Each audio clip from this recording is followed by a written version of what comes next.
14장 1절부터 21절 교도하겠습니다. 여호와의 날이 이르리라. 그날에 내 재물이 약탈되어 네 가운데에서 나누리라. 내가 이방 나라들을 모아 예루살렘과 싸우게 하리니 성읍이 함락되며 가옥이 약탈되며 부녀가 욕을 당하며 성읍 백성이 절반이나 사로잡혀 가려니와 남은 백성은 성읍에서 끊어지지 아니하리라. 그때 여호와께서 나아사 그 이방 나라들을 치시되 이방의 전쟁 날에 싸움과 같이 하시리라. 그 바알이 서실 것이요 감난산은 동서로 갈라져 매우 큰 골짜기가 되어서 산 절반은 북으로 절반은 남으로 옮기고 그 산골짜기는 아셀까지 이를지라. 너희가 그 산골짜기로 도망하되 유다왕 우시야 때에 지진을 피하여 도망하던 같이 하리라. 나의 하나님 여호와께서 임하실 것이요 모든 거룩한 자들이 주와 함께하리라. 그날에는 빛이 없겠고 광명한 것들이 떠날 것이라. 여호와께서 하시는 한 날이 있으리니 낮도 아니요 밤도 아니라 어두워갈 때에 빛이 있으리로다. 그날의 생수가 예루살렘에서 솟아나서 절반은 동해로 절반은 서해로 흐를 것이라. 여름에도 겨울에도 그러하리라. 여호와께서 천하의 왕이 되시리니 그날에는 여호와께서 홀로 한 분이실 것이요 그의 이름이 홀로 하나이실 것이라.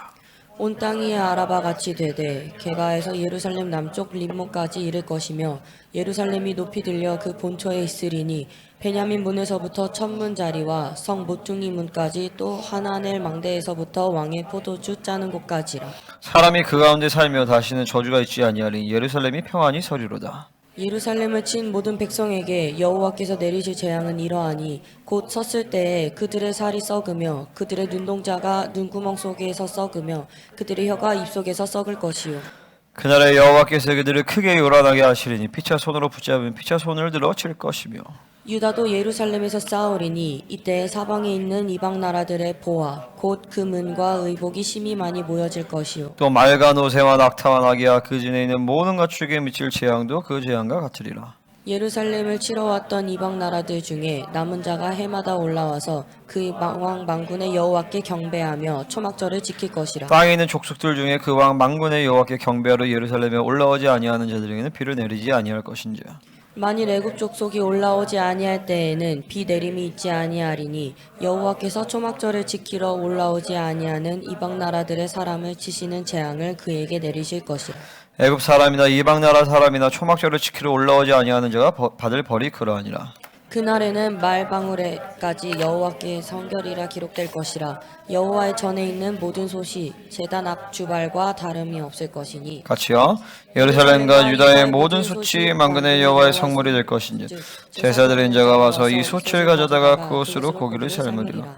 그날에는 만군의 여호와 전에 가난한 사람이 다시 있지 아니하리라 하시니라. 아멘. 아멘. 오늘은 왕이 곧 오신다. 오늘 크게 세 가지를 얘기할 거예요. 내가 그 어제 올렸는데 그거랑 좀 달라요. 자, 왜냐면 아까 서론에서 할 얘기를 왜 우리는 이스라엘과 하나 되어야 하는가 요거를 아까 영상에서 목사님 다 얘기를 했어요. 이제 그거 얘기예요. 이제 그거 보면 돼요. 그죠? 굳이 내가 또 얘기를 안 해도 될 것 같아요. 할렐루야. 자, 이스라엘은 전 세계를 향한 하나님의 통치의 시간표다. 그래서 이스라엘과 하나 되어야 되는 것이고 가장 강력한 교회는 한 세 사람의 교회이기 때문에 이스라엘과 하나 되어야 되는 것이고 영원한 승리가 보장된 나라는 이스라엘밖에 없기 때문에 이스라엘과 하나 되어야 된다. 그 얘기 아까 이제 영상에 나왔어요. 그거 이제 됐어요. 이제 하나 끝. 할렐루야. 오늘 세 가지로 할 거예요. 첫 번째는 뭐냐면은 요 하나님의 승리의 시간표를 쭉 브리핑을 이제 할게요. 제가 이거를 한번 쭉 하고 두 번째는 뭐냐면은 에녹 1서의 동물묵시록에서 나와 있는 그 마지막 때에 대한 8가지 단계의 예언이 있어요. 그거랑 요것이 어떻게 매칭이 되느냐 이걸 볼 것이고 마지막 세 번째로는 오늘 본문 스가랴 14장을 통하여서 마지막 아마겟돈 전쟁에서 주님의 그 강림의 그 사건에 대해서 그거를 이제 한번 쫙 자세히 보겠습니다. 아시겠죠? 자, 첫 번째로 요 하나님의 승리의 시간표, 두 번째로는 에녹 1서에서 요거에 맞춰 있는 그거, 세 번째로는 스가랴 14장을 해서 여러분이 믿음으로 이 종말적인 시간표와 그리고 하나님이 우리에게 주신 궁극적 승리에 대한 분명한 믿음을 받아들이길 바랍니다. 할렐루야. 내가 지난번에 에녹서 집회 때 그때 목욕탕을 가가지고 갑자기 영이 슉 이동을 해서 예루살렘에서 두 증인을 만나는 그 현장으로 갔었어요. 근데 요번에 마지막 날에 집회가 되게 좋아하는데 되게 졸렸어. 응? 내가 그렇게 졸린 적은 처음이었던 것 같아. 그 간증해 보니까 유석월 집사님은 통역하다가 잤대 자기가. 응? 서서도 졸고. 응? 근데 엄청나게 졸리더라고요. 근데 그러다가 이제 마지막 날이 아니지, 셋째 날에 저녁에 하나님의 영광이 좀 확 임하더라고요. 찬양 가운데서 하나님이 확 임하는데 내가 뒤에 있다가 갑자기 성령님이 맨 앞으로 가라. 그래가지고 맨 앞으로 가가지고 그냥 이제 확 임재로 들어갔어요. 임재로 들어가면서 그분이 왕으로 오시면 돼요. 그래서 그러니까 그분이 왕이라는 것을 알긴 알았지만 그 예루살렘의 왕의 도성에서 그분의 왕대심이 다시 새롭게 받아들여지더라고요. 그분이 왕으로 다 그 어떤 보이는 건 아닌데 그 왕으로 오신 게 느껴지는 거예요. 그 왕의 위엄이. 그러면서 이제 엎드려졌어요. 엎드리고 막 하는데 그 왕의 존귀와 위엄을 받아들일 수 없는 나의 어떤 좁은 것들을 깨트려 달라고. 그 하나님 막 깨뜨리시면서 이제 임재로 들어왔는데 그리고 두 증인을 만나서 그 현장에 그 시점으로 이제 다시 재접속이 된 거야. 그럴 때가 있거든요. 예, 알죠? 그 환상도 환상이지만 실제로 내 영이 그 시간과 그 공간을 갔다라고 볼 수 있어요. 근데 요번에 이제 두 증인을 내가 보는데 그러니까 누군지는 뭐 정확히 안다기보다도 그냥 그 스토리가 그러니까 뭐라 하지? 무슨 말인지 알죠? 그러니까 환상도 아니고 그냥 그거 진짜 만나는 것 같아. 만나는 것 같은데 내 육이나 이런 게 느껴져. 근데 가장 요번에 좀 새롭게 느꼈던 것 중에 하나가 뭐냐면은 두 증인이 뭐라고 하냐면 이제 왕이 곧 오신다. 왕이 곧 오시는데 근데 그 말 가운데서 그들의 얼굴에 그 왕이 곧 오신다. 이제 원술이 그 전쟁이 이제 그 준비를 해야 되는데 승리에 대한 일말의 의심의 여지도 없는 그 담대함, 그 평강. 그러면서 나한테 얘기했던 게 그거예요. 뭐냐면은 한 영혼이라도 왕이 택하신 한 사람도 그리고 왕이 받으셔야 되는 영광의 단 하나도 절대 놓쳐서는 안 된다. 나한테 그렇게 얘기하더라고요. 그 한 사람도 양을 얘기하죠. 그리고 그 영광의 분량, 질을 얘기하는 거예요. 그러면서 내가 리더십이라는 게 이런 거구나. 내가 거기서 좀 그걸 느꼈어요. 야, 이게 리더는 그냥 이기는 게 중요한 게 아니야. 완벽하게 이겨야 되는 거예요. 그거를 그 믿음에 대한 그 승리에 대한 완전한 상을 가지고 그거를 있는 그 분량을 받아들이고 그거를 풀어내는 게 리더인 거예요. 그러니까 내가 두 증인의 리더십이 이런 거구나. 그러니까 단순히 승리한다, 승리는 확정이에요. 근데 그 얼굴과 그 어떤 얼굴의 그 어떤 느낌 그리고 목소리 그 태도에서 이 완전한 승리에 대한 하나의 의심도 없는 그게 내가 딱 느껴지더라고요. 응? 그게 받아들여지면서 이게 승리에 대한 어떤 의심이 하나도 없어져 버리는 거예요. 내가 늘 승리할 수 있는 것이고 늘 평강이 가득한 것이죠. 할렐루야. 그래서 요거는 뭐야? 하나님의 승리의 시간표다. 아멘입니까? 그러니까 여러분들은 요 시간표를 보면서 이제 물론 이게 100% 맞다라고 볼 수는 없겠죠. 조금씩 조정이 될 수 있겠죠. 이건 뭐 내가 한 건 아니에요. 이번에 김용 목사님 선포한 걸 내가 정리만 잘했을 뿐이에요. 물론 이제 내가 딱 보면 알아요. 뭐냐면은 요거에 대한 성경적 근거는 뭐지? 이게 좀 약간 아리까리한 부분도 있긴 해요. 근데 아주 일부야. 일부고 아마 목사님은 뭔가 있었겠지. 근데 내가 그거를 내가 캐치를 못한 부분도 있고. 근데 어떤 부분에서 약간의 해석상 조금 더 여지가 있다. 이런 거는 내가 좀 알아요. 근데 어쨌든 내가 보기에는 전 세계에서 이렇게 온전한 하나님의 통치의 종말적 시간표를 가지고 있는 거는 우리 생명사밖에 없다고 난 보여. 왜냐면 가지고 와봐요. 그 다른 어떤 온전한 더 시간표가 있는가? 딱 오류가 있거든요. 종말론을 내가 많이 봤기 때문에 뭐가 오류가 나오는지 알아요. 근데 거의 가장 온전하다고 볼 수 있어요. 쉽게 얘기해서 요번에 찰리 커크가 죽었잖아요. 순교당했잖아요. 그 사람의 순교에 대한 흐름들도 여기서 보면 그게 그 사람이 왜 순교인지가 알 수 있어요.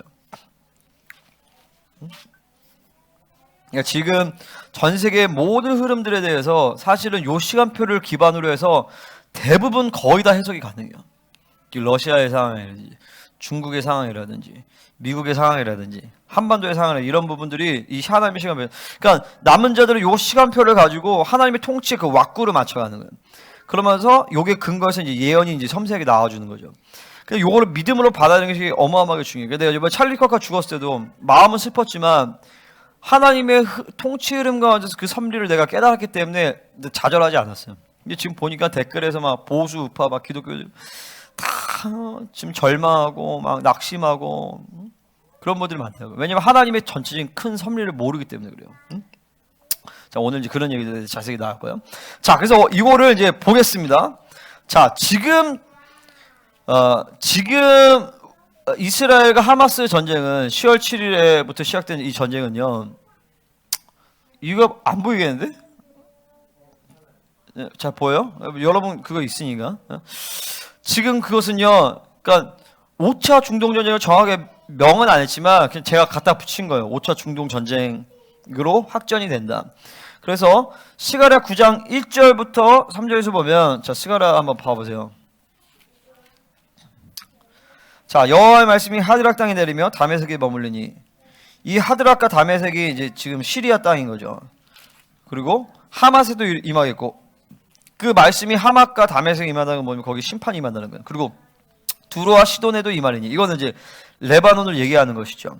그러니까 지금 전쟁이 시리아와 레바논으로 확장이 됐어요. 지금 스가랴 9장에서 말하는 전쟁이 지금 전쟁에 대한 예언이에요.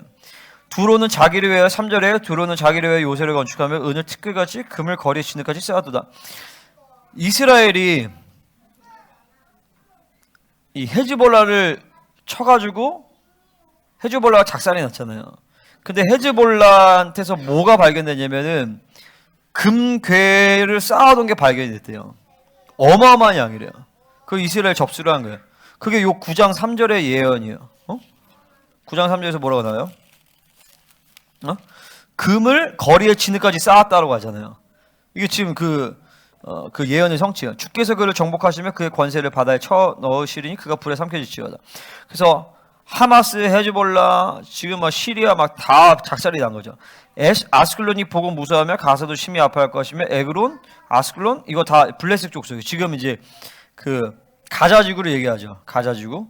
지금 가자지구가 이제 하마스를 작살내는 걸 얘기하는 거예요. 지금 네타냐후가 이 하마스를 완전히 제거하기까지 이 전쟁을 멈추지 않겠다 그렇게 했거든요. 그러니까 하마스를 완전히 제거를 할 거예요. 요번에. 아멘.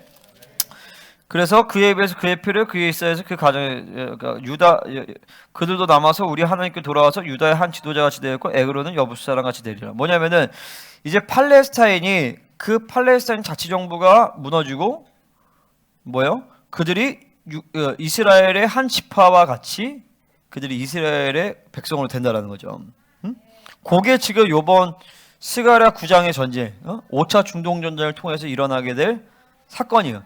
그리고 오바자서를 보면 길르앗으로 오바자서 보자.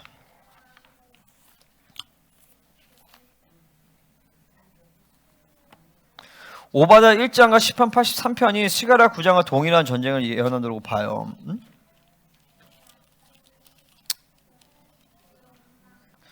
자, 19절에서 보면 그들이 에브라임의 들과 사마리아의 들을 얻을 것이며, 여기는 에브라임과 사마리아는 이스라엘 땅이지만 팔레스타인 쪽에서 통치하는 지역이에요. 베냐민은 길르앗을 얻을 것이며, 이 길르앗은 요르단 지역이에요. 이 전쟁을 통하여서 이스라엘은 블레셋 지역을 장악을 하는 거죠. 가자지구랑 서안지구. 그러니까 하마스랑 이쪽은 하마스가 하고 요 웨스트뱅크는 팔레스타인 자치정부가 통치한단 말이죠. 여기를 요번 전쟁을 통해서 다 먹을 거예요. 그리고 시리아, 레바논으로 확정되고 이집트로도 확정이 되는데 이집트에 대한 확전에 대한 거는 내가 못 찾았어요. 근거를. 근데 이거를 모르겠어요. 김노 목사님이 요 전쟁에서 확전이 된다라고 얘기를 하셨는데 이집트에 대한 내용은 곡과 마곡 전쟁에서 나오거든요. 이거를 연결해서 하신 얘기인지 아니면 내가 못 찾는 건지 모르겠어요. 근데 어쨌든 분명한 건 시리아 레바논으로 이미 확전이 됐고 이건 성취된 예언이에요. 그리고 요르단으로도 확전이 되고 그 전쟁의 결과로는 팔레스타인 지역을 장악하고 요단 동편과 시리아 일부 레바논 지역을 장악하게 될 것이다 라고 볼 수 있는 거죠. 네.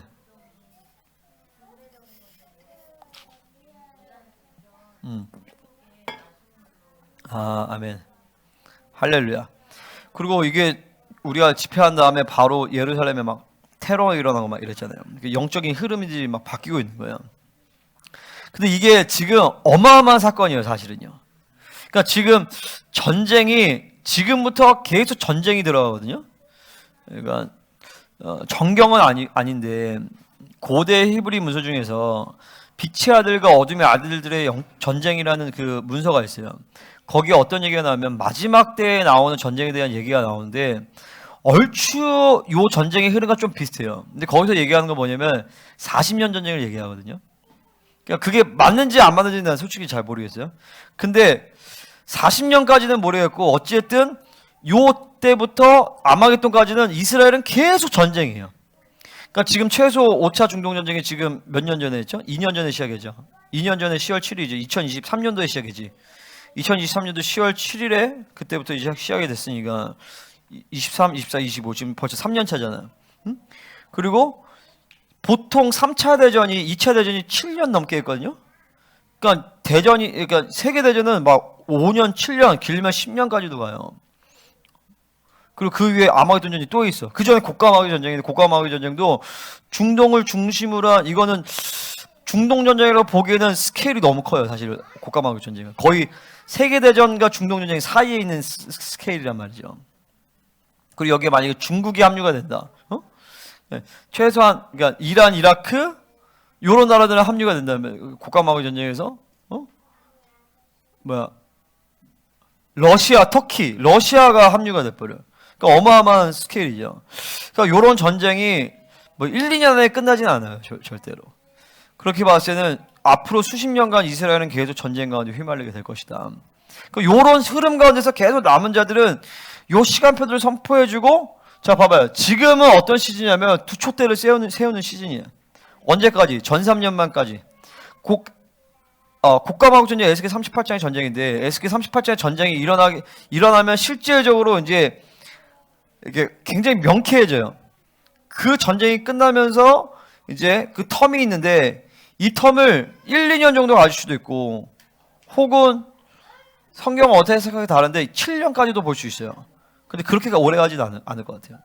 그러면 그 시간 이후로 이제 삼성전이 건립이 되면 그때부터 전 3년만의 흐름으로 시작이 되는 거죠. 자, 요 5차 중동전이 끝나고 나서 그러니까 봐봐요. 곡가마국 전쟁의 에스겔 38장 전쟁이 굉장히 중요한 전쟁이에요. 왜냐면 영적인 흐름들이 많이 바뀌어져요. 자, 전쟁의 양상을 보면 자, 스가랴를 봐보세요.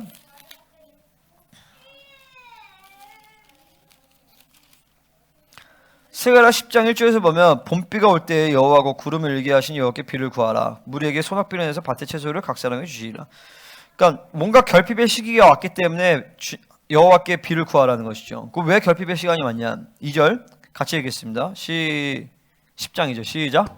드라빔들은 허탄한 것을 말하며 복술자는 진실하지 않은 것을 보고 거짓 꿈을 말한즉 그 위로가 헛됨으로 백성들이 양같이 유리하며 목자가 없으므로 공고를 당하나니 우상숭배라는 거예요. 드라빔 숨기고 복술자 막 이런 것들하고 3절 시작. 내가 목자들에게 노를 바라며 내가 순념소들을 벌하리라. 만군의 여호와가 그 무리 곧 유다 족속을 돌보아 그들을 전쟁의 준마와 같게 하리니. 자, 목자들이 노래 받을 때 리더들의 타락이에요. 이 상황에서 이 전쟁이 일어나게 되어지는 것인데 이 전쟁의 결과가 8절에서 보면 내가 그들을 향하여 휘파람을 불어 그들을 모을 것은 내가 그들을 구속하였으면 그들이 전에 번성한 것이 번성하리라.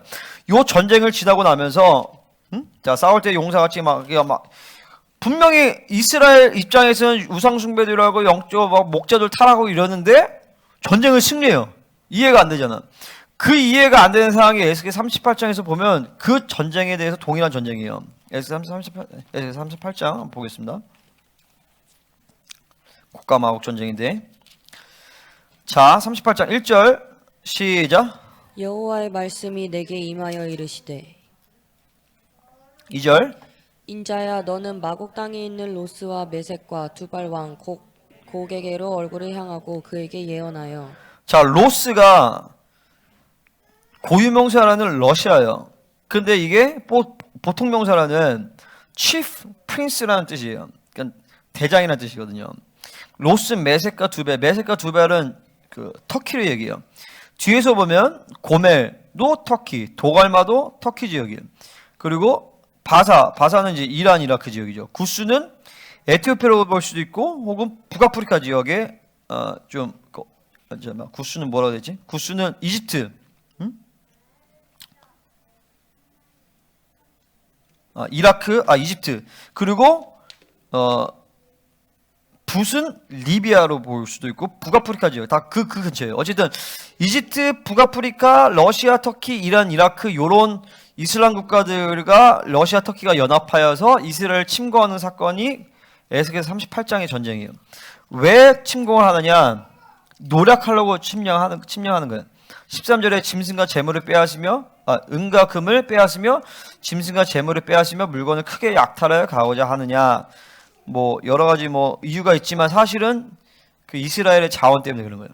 그러니까 사실은 요 전쟁에서 승리를 하면서 전 세계적으로 반유대주의가 확 더 올라가고, 그리고 특별히 아랍 지역에서 이스라엘에 막 꼴보기 싫은 게 막 이스라엘에 대한 증오와 미움이 계속 증폭이 돼요. 어떤 사람이 그렇게 얘기하더라고요. 그 언약가 거기서 이렇게 얘기가 나오는데, 마이클 바운 박사님이 그런 얘기했다. 뭘 얘기하냐면 유대인들이 실제로 이스라엘 가잖아요. 그러니까 전 세계 여론은 이스라엘이 팔레스타인을 핍박하고 박해하는 걸로 나오잖아요. 그죠? 근데 이슬람의 입장에서는 그들의 3대 성지가 있어. 메카가 있고 메디나가 있고 황금사원이 있어요. 3대 성지가 있다고. 근데 이스라엘은 자신에게 있는 성지가 아무것도 없어. 그들에게 있는 유일한 성지는 성전산이거든요. 그 성전산도 빼앗겼어. 그리고 이스라엘에 있어서 굉장히 중요한 하늘의 통로가 되는 그 지역이 있어요. 그게 하나가 어디냐면 헤브론이에요. 그리고 하나가 세겜이에요. 여기 다 팔레스타인 장악지역이에요. 그러니까 이스라엘은 아무데도 자기네가 설 데가 없어. 왜 1948년에 이스라엘 건국됐냐면은 전 세계적으로 반유대주의가 너무 심하니까 유대인이 600만 명이 학살되잖아요. 홀로코스트에서. 그 이스라엘 가면 야드바시 홀로코스트 박물관 꼭 가봐야 돼요. 거기 가면 정말 이스라엘이 어떤 나라인지를 알 수가 있어요. 그러니까 왜 이스라엘 건국됐냐? 이스라엘이 환영받는 나라가 없는 거예요. 전 세계에서 이스라엘 다 죽이고 유대인들 다 죽이고 유대인을 다 핍박했는데. 그러니까 홀로코스트 때, 2차 세계대전 때 독일이 자신들의 어떤 경제적인 어려움과 이런 것들을 해소하기 위해서 전쟁을 일으킨 것 같지만 사실은 2차 대전의 숨은 어젠다는 첫 번째 뭐냐면 유대인 학살이에요. 두 번째는 뭐냐면은 두 번째가 뭐지 여보? 첫 번째가 유대인을 없애버리는 거고, 두 번째로는 뭐라지? 까먹었네. 아무튼 첫 번째 유대인을 없애버리는 거야. 두 번째가 까먹었고, 세 번째는 뭐냐면은 예수와의 재림을 못 오게 만드는 거예요. 유대인이 없어져 버리면, 이스라엘이 사라지면 왕의 도성이 없어지잖아요. 그러니까 이스라엘이 있어줘야 돼. 유대인들이 살아줘야 된다고.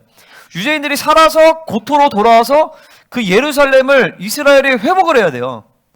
거기에 왕이 재림을 하시는데 유대인을 죽여버리면 왕이 재림을 안 하니까, 메시아 재림을 안 하니까 그렇게 원수들은 이스라엘을 싫어하는 거예요, 유대인들을. 그러니까 사람들이 이제 그렇게 얘기하는 거죠. 뭐냐면 이스라엘 놈들이 왜 팔레스타인을 이렇게 핍박해가지고 그건 뭐야? 이스라엘의 건국을 부정한 게 아니라 이스라엘의 유대인의 존재 자체를 부정한 거죠, 사실은요.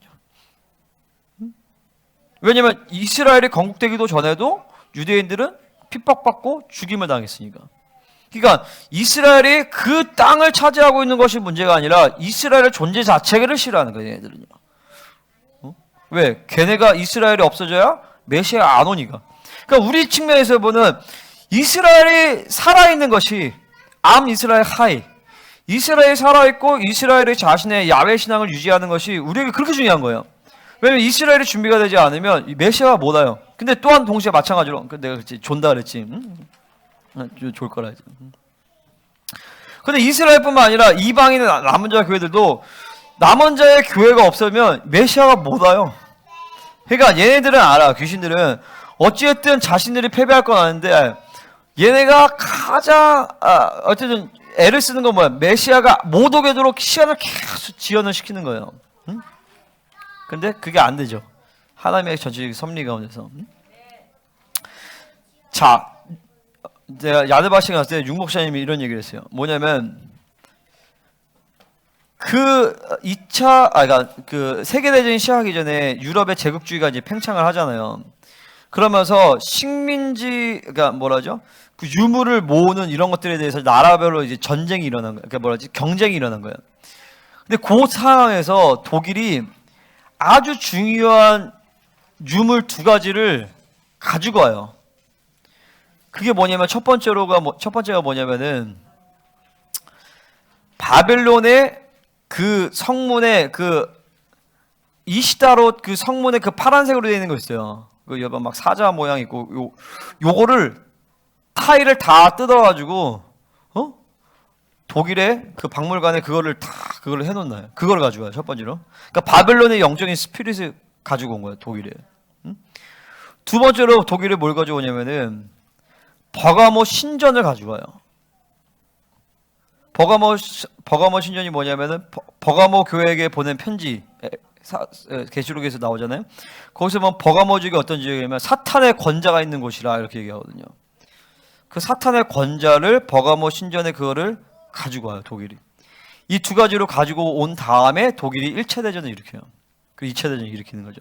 그러니까 독일이 앞으로도 3차 대전을 일으키고 거기서 적그리스도가 나올 가능성이 사실은 굉장히 큰 거죠. 아까 내가 얘기한 빛과 어둠의 아들들의 전쟁에 대한 문서에서 보면 전쟁이 크게 세 가지 부류의 흐름으로 나와요. 되게 중요한 얘기인데. 첫 번째로는 셈 족속들과의 전쟁이 나와요. 두 번째로는 함 족속들과의 전쟁이 나와요.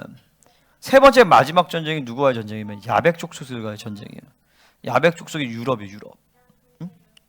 근데 나는 유럽에서 적그리스도가 나온다고 보는 거죠. 그런 측면에 있어서.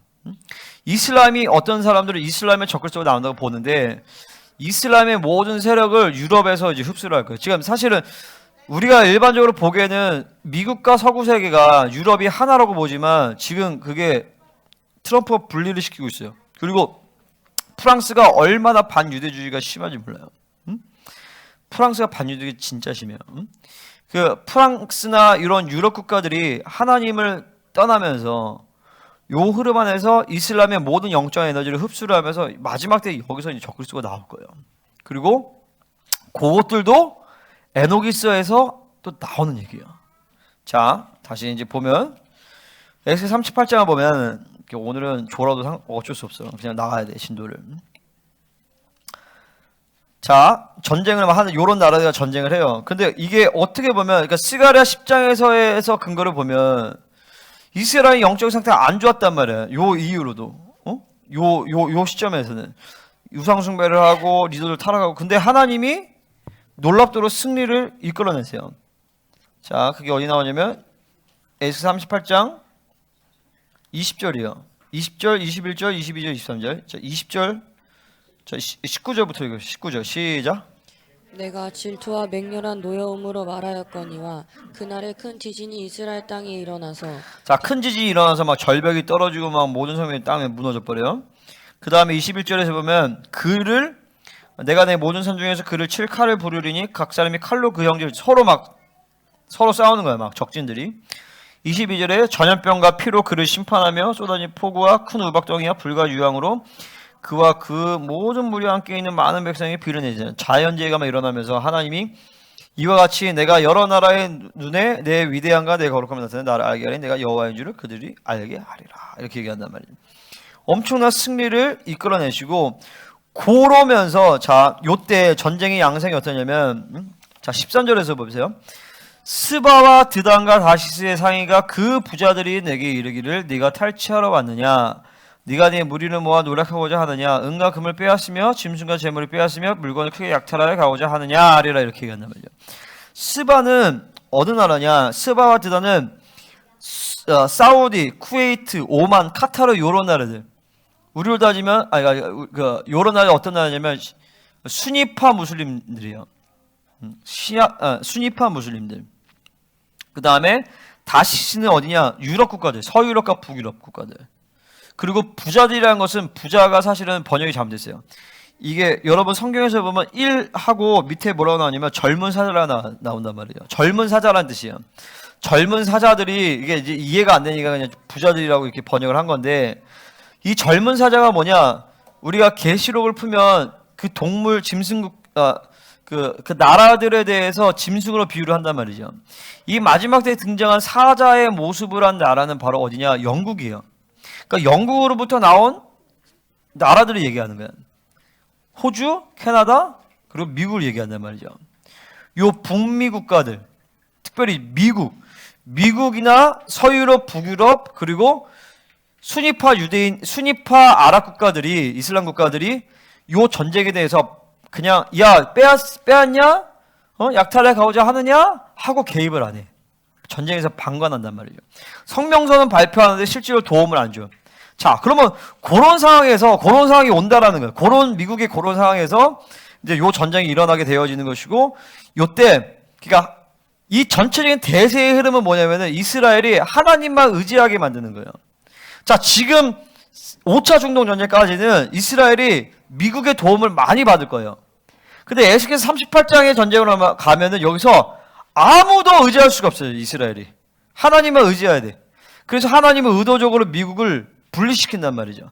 미국을 분리시키기 위해서는 미국이 공화당이 들어서겠어요? 민주당이 들어서겠어요? 민주당이 들어서는 거죠.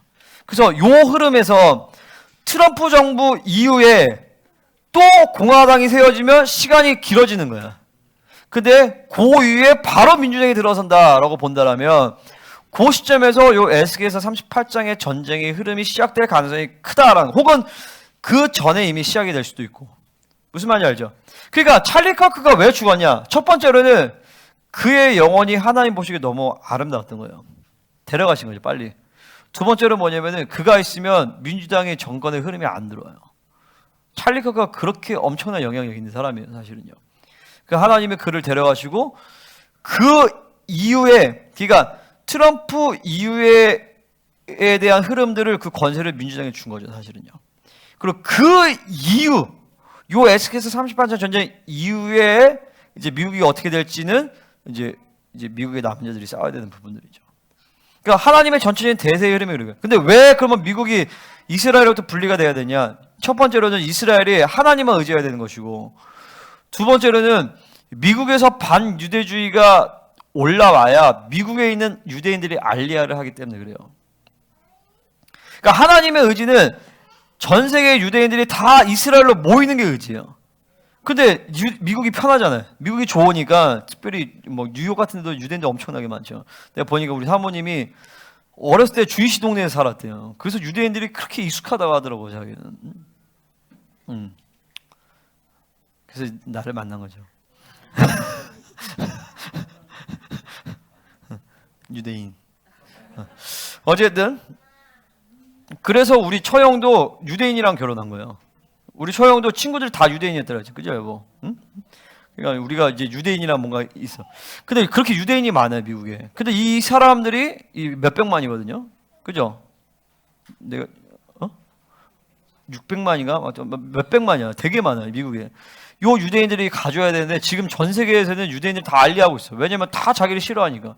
특별히 유럽에서는 이 반유대들이 되게 심해가지고 막 지금 다 전 세계에서 알리아를 하고 있단 말이죠. 그러니까 내가 그때 에이탄 목사님이랑 그 얘기하는데, 자기 애가 넷인데 넷 다 다른 나라 사람들이랑 결혼한 거예요.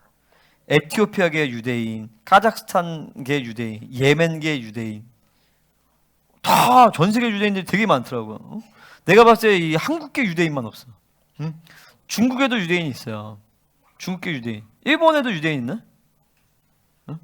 내가 요번에 시온의 그 프렌즈 오브 자이언이라는 거기서 봤는데, 그 요 2차 대전 당시 때 유대인들이 막 이렇게 유럽에서 막 도망가는데 일본의 한 공무원이 이 유대인들을 안 받아주면 이 사람들이 죽는 걸 알기 때문에 국가적인 어떤 그 핍박을 감내를 하고 몰래 비자를 다 찍어준 거야, 이 사람이. 그래도 수천 명을 받았다 하더라고. 그래서 일본에 유대인들이 있대요. 근데 그 사람이 어떻게 되냐면 몇 대가 가난하게 살았대. 그 계속 핍박을 받아가지고. 그 일본에 그런 사람도 있었더라고. 근데 우리나라에는 유대인이 안 들어왔어요. 그래서 일본에는 유대인들, 내가 알기로 유대 메시아니 교회들도 꽤 있어요. 유대인들이 있거든요, 일본에. 모르죠, 봐봐서.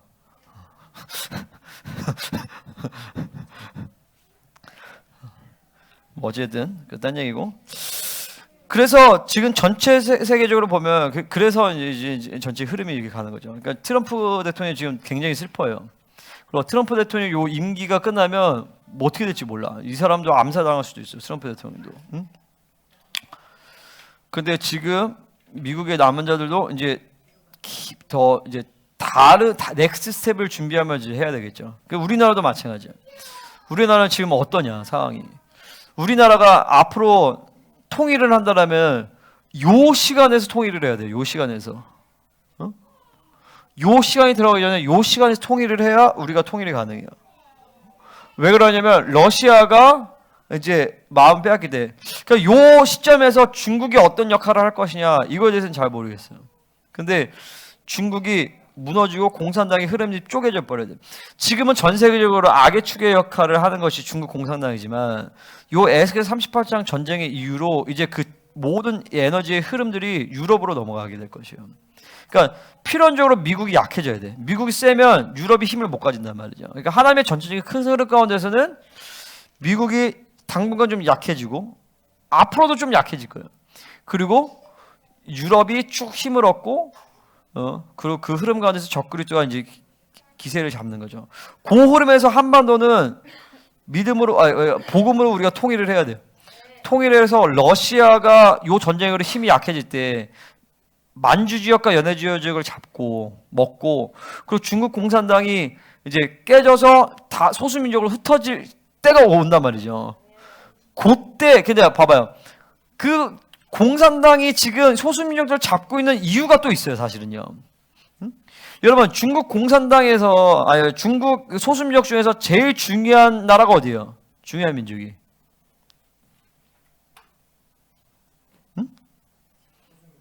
네.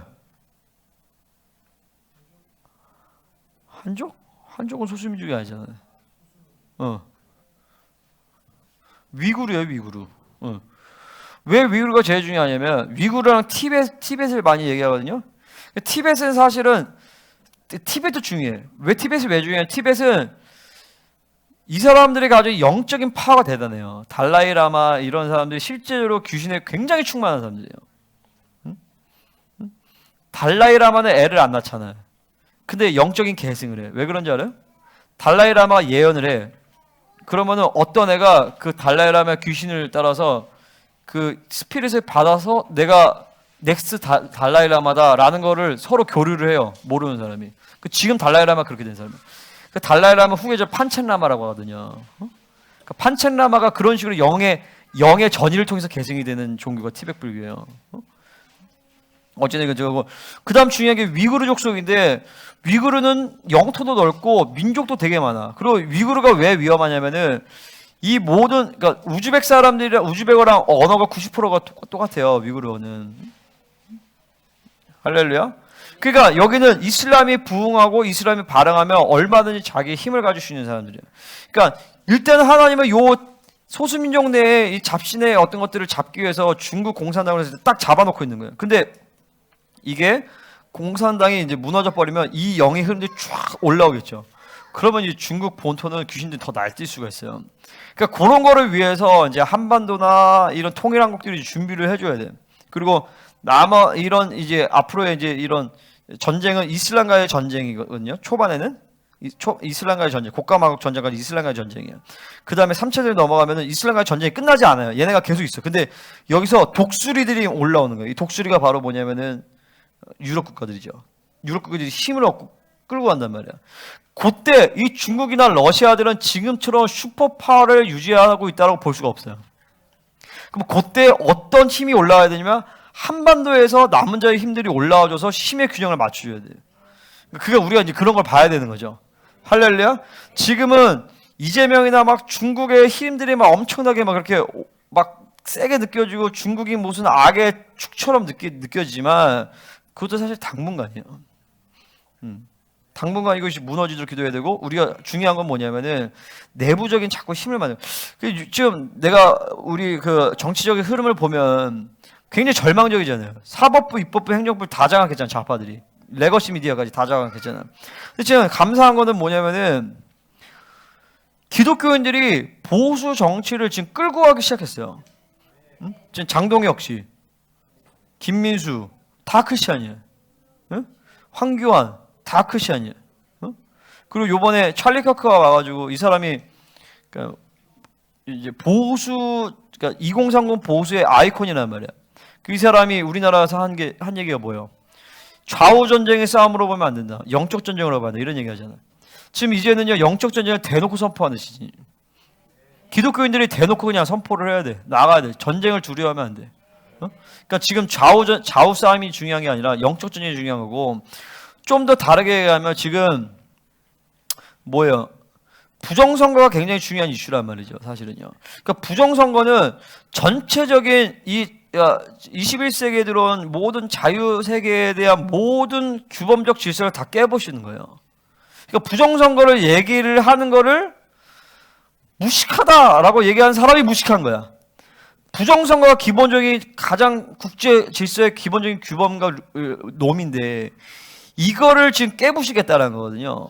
그러면은 기준이 뭐냐면은 좌파 우파가 기준이 아니라 부정선거의 문제를 인식하냐 못 인식하냐의 문제인 거예요. 그러니까 이번에 트럼프가 러시아 푸틴이랑 와가지고 트럼프랑 해서 부정선거 있다 서로 합의를 했잖아.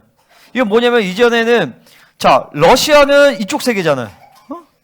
반미 세계잖아. 미국은 이쪽이잖아. 둘이 그런 얘기를 할 수가 없잖아. 근데 왜 부정선거에 대해서 얘기를 하냐? 그럼 뭐냐? 세계 질서의 모든 이 세계 질서의 어떤 규칙들을 지금 트럼프가 새롭게 지금 짜는 거거든요. 새롭게 짠다기보다도 본질적인 싸움의 그 흐름들을 트럼프가 알고 그 흐름을 그 싸움의 본질적인 흐름을 지금 만들어가는 거예요. 아멘. 그러니까 우리도 지금 좌파 우파 민주당의 국민의힘이냐가 싸움 중요한 게 아니라 부정선거에 대해서 인식하냐 못 인식하냐, 부정선거를 인정하냐 안 인정하냐, 그리고 부정선거와의 싸움이에요. 첫 번째로는 표면적으로는. 근데 그 배후에는 우리의 싸움은 뭐야? 영적 전쟁인 거죠. 할렐루야. 그러니까 이거를 인식하지 못하면 우리가 다 놀아나는 거야. 그러니까 찰리 커크가 죽었어. 아, 민주당 나쁜 놈들. 그러면 거기에 프레임이 또 갇혀버리는 거야. 그러니까 하나님의 전체적인 흐름 가운데서 이거는 빛과 어둠의 영적 전쟁인데, 그거는 하나님의 의지는 뭐냐? 하나님의 이 영혼에 대한 그 영혼을 받으신 것이고, 그리고 하나님의 전체적인 큰 질서 가운데서 이제는 미국이 힘이 약해지게 됐구나. 미국의 힘들이 빠질 거라고요. 지금이 미국의 전성기예요.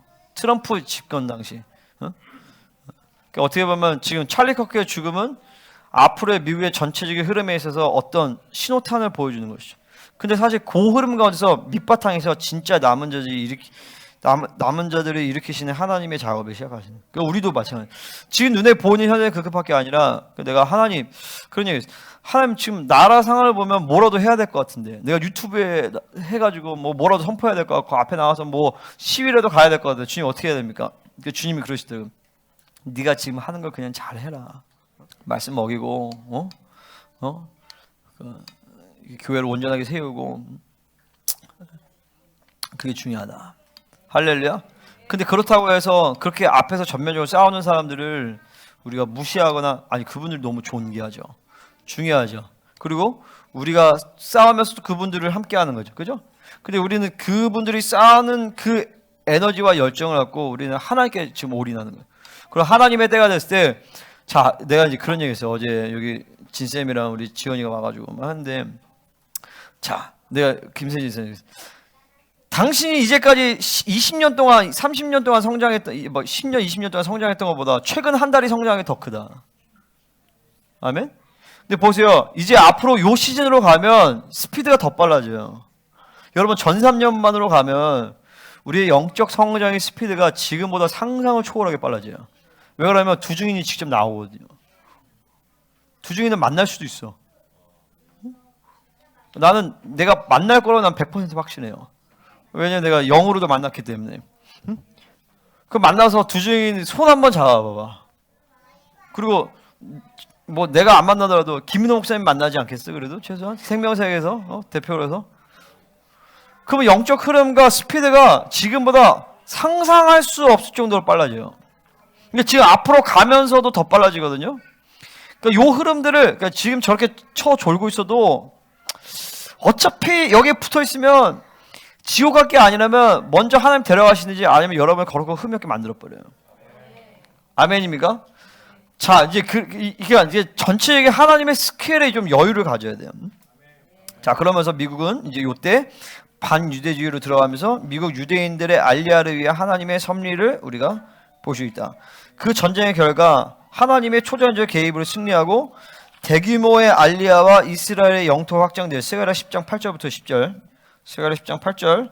자, 휘파람을 불어 그들을 모을 것은 내가 그들을 구속하였습니다. 그들이 전에 번성하듯이 번성하려. 엄청나게 번성하죠. 그리고 자 10절에 애굽 땅에서 돌아오게 하며 그들을 아수르에서부터 모으며 아수르가 아까 얘기한 이란 이라크 지역 그냥 바사 요때 길르앗 땅 요르돈 땅이야. 레바논 그들을 지금 길르앗 땅이 요단 동편인데 여기에 다 이스라엘이 이제 땅을 회복하고 레바논 북쪽이에요. 두로와 시돈 여기도 다 회복하고 그리고 애굽 땅에서 돌아오게 하고 길르앗 땅과 레바논을 이끌어 간다니까 여기에 이제 여기 영토가 넓어지는 거죠.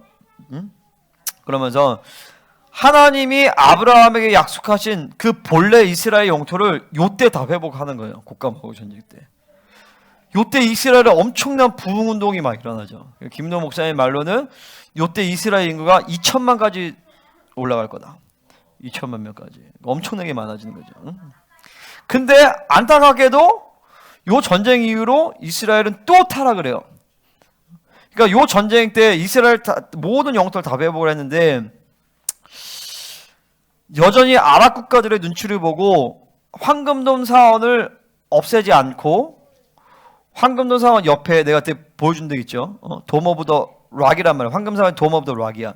그 돔 오브 더 락이 뭐냐면 그 기초돌이 있는 데라는 거예요. 그 실제로 거기 가면 내가 들어가보진 않았지만 내가 들어갈 수 있냐니까 들어가려면 배교를 하고 들어가야 되는데 그래서 내가 그럼 안 들어가겠다 했는데 근데 거기 한번 들어가겠다고 지옥 갈 수는 없잖아요. 그 실제로 그 돌이 이렇게 있어요. 근데 그게 진짜 파운데이션 스톤이 아니라 거기서 30m 떨어진 돔 오브 더 스피릿이라는 그 지역의 그 땅이 지금 대부분이 아니라 이제 중요한 학자들, 그 랍비들이 거기가 진짜 지성소 자리라고 그들이 여겨요. 그리고 거기다가 이제 제3성전을 지을 거예요. 그런 얘기 어디 나오냐? 계시록 11장에서 보면 두 증인이 활동하는 그 시간에서 이방인들은 거기 그 바깥들을 이방에게 넘겨주세요. 이방인들이 짓밟힌다고 했거든요. 그러니까 바로 뭐냐면 황금돔 사원이 바로 옆에 있기 때문에 거기는 계속 이런 이방인들이 거기를 밟게 되는 거죠. 그게 이제 계시록 11장의 사항인 거죠. 그래서 요 그러니까 그 제3성전을 건립하기 위해서 적그리스도가 등장한 거죠. 그러니까 요 에스겔 38장 전쟁 이후로 막 전쟁에 대한 실증과 피로가 엄청나게 쌓이고 그리고 경제는 막 다 곤두박질 치고 그러니까 전 세계에서 이스라엘 다 비난하기 시작한단 말이죠. 그 흐름에서 요 이스라엘과 이제 아랍 국가들의 평화 협정을 이끌어내는 사람이 바로 적그리스도예요. 적그리스도를 나타나면서 전 3년 만에 시작이 되는 거죠. 그러니까 요 시간이 얼마나 있을지가 몰라요. 1, 2년이 걸 수도 있고 뭐 7년이 걸 수도 있는데 뭐 그렇게 길게 걸리진 않겠죠. 그러면서 유엔에 의해서 이제 뭐 적그리스도가 등장하고 평화협정을 맺고 제3성전을 건립하고 또 여기서 중요한 게 뭐냐면 종교를 통합해버려요. 세계 종교가 등장해요. 왜냐면 종교 전쟁이다 보니까 종교 전쟁이 너무 싫다. 세계 종교가 나타나는데 요 세계 종교를 이끌어내는 사람이 거짓 선지자일 가능성이 99%죠. 거짓 선지자가 이 세계 종교를 쭉 이끌어내면서 세계 종교가 등장하니까 요때 이방인 교회에서는 이방인 측에서는 엄청난 이제 핍박이 시작이 되는 거죠. 그러니까 우리가 이 한반도를 기독교인들에 의해서 요 전쟁을 해놓지 않으면 요때 세계주가 등장하면 어마어마하게 많은 핍박과 순교자가 일어나게 될 것입니다. 요때 이제 하나님은 이스라엘 내부에 두 증인을 일으키시는 거죠. 그 두 증인은 나는 모세와 엘리야라고 생각이 들고, 모세와 엘리야가 실제로 올 수도 있고, 혹은 모세와 엘리야의 심령과 능력을 가진 사람들을 하나님 두 사람이 일으킬 것이에요. 그들은 유대인이에요. 그 예루살렘에서 사역하는 사람들이에요. 계시록 11장에서 보면 그들이 그 굵은 배 옷을 입고 사역한다고 그랬어요. 그러니까 누가 봐도 그 사람은 두 증인이라고 알 것이에요. 그 표적과 기사와 능력을 일으키고, 이 사람 실제적으로 예루살렘 거리에서 이 두 사람이 어마어마한 표적과 능력을 일으키면서 사역을 하게 될 것입니다. 그때 요 두 증인과 함께 전 세계 이방인 교회에서는 두촛대의 교회들이, 그러니까 교회 연합이죠. 두촛대의 교회가, 그러니까 우리 생명사역의 두촛대의 교회라고 믿는 거죠. 우리뿐만 아니라 뭐 있을 수도 있겠죠. 뭐 다른 데도 다 같이. 어쨌든 이 두촛대의 교회들이 일어나면서 두 증인과 동일한 능력과 심령으로 사역을 하게 될 것이에요. 할렐루야. 그러니까 나는 개인적으로 이 두촛대와 두 증인과 남은 자를 나는 좀 분리를 시켜요.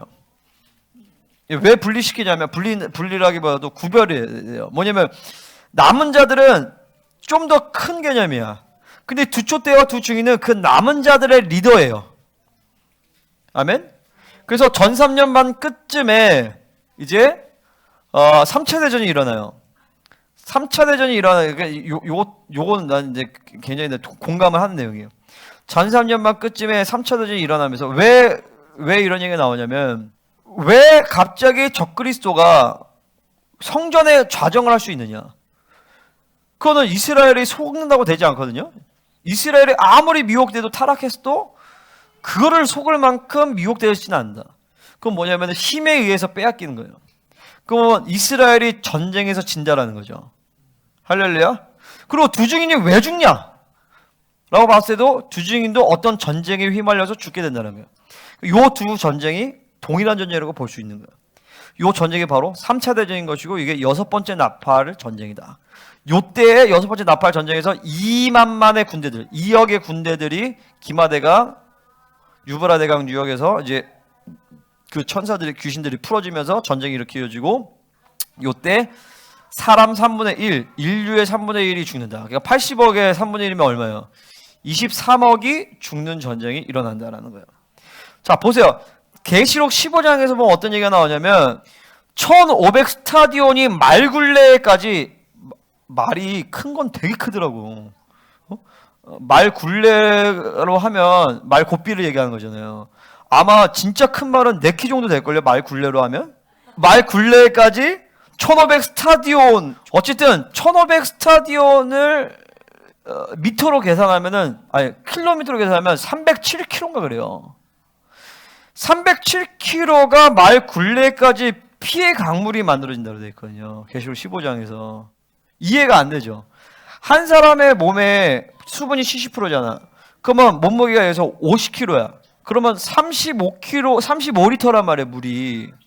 그러면은 307kg를 한 160cm로 이 피의 강물을 만들려면 얼마나 많은 사람이 죽어야 되겠어요. 그러니까 사람 3분의 1이 죽을 때 죽는다라면 그게 말이 되는 얘기죠.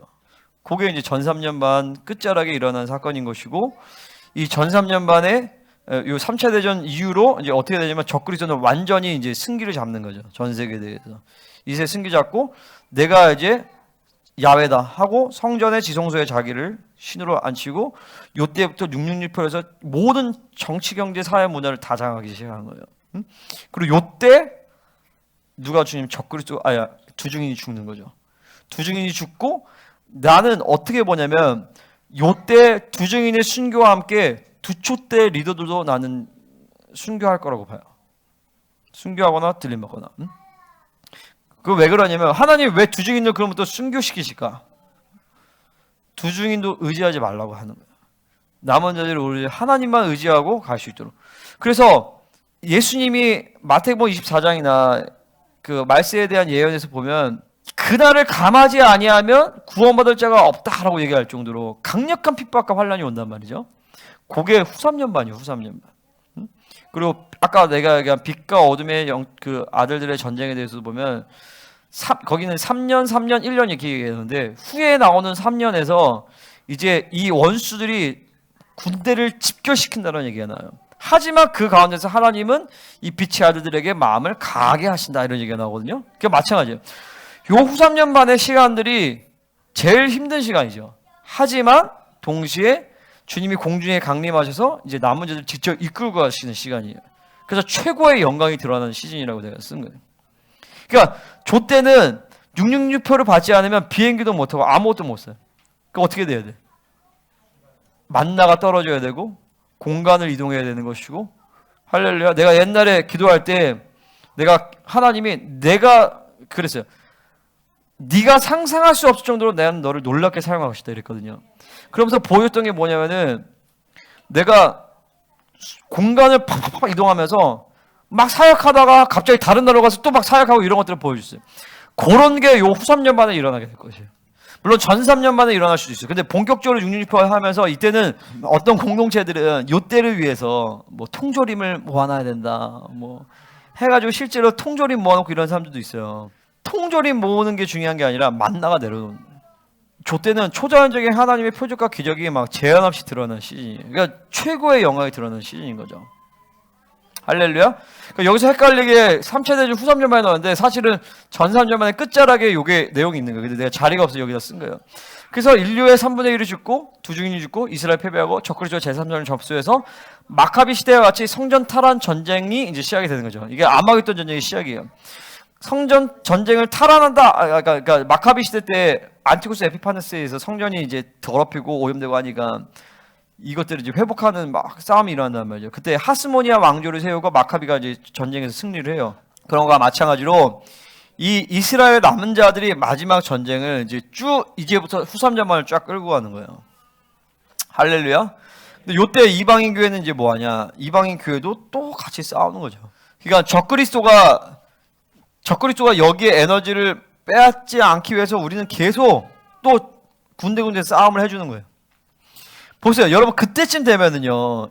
요때쯤 되면 우리가 하는 영적 전쟁이 실질적으로 싸움과 맞물려서 갈 거예요.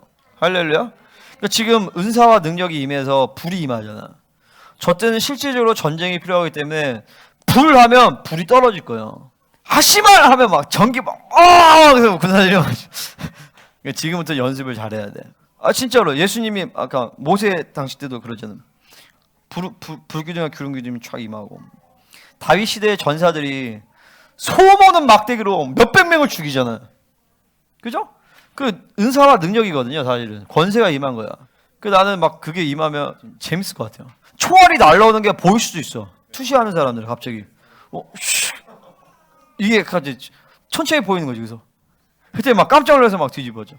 그리고 실제로 6.1 전쟁 때, 6.1 전쟁이나 1967년도에 예루살렘 수복하고 전쟁할 때 실제로 병사 한 사람이 군대에 가서 거기 군대를 다 포위로 잡고 오고 이런 일들이 있었어요. 들었죠? 그러니까 갔더니 막 아랍의 군사들이 천사들을 본 거야. 천사들의 군대를. 그거 다 잡아지. 그게 어디 나와요? 성경에서. 엘리사가 아람 군대의 눈을 갑자기 멀게 하더니 다 포로를 끌고 오잖아. 한 사람이.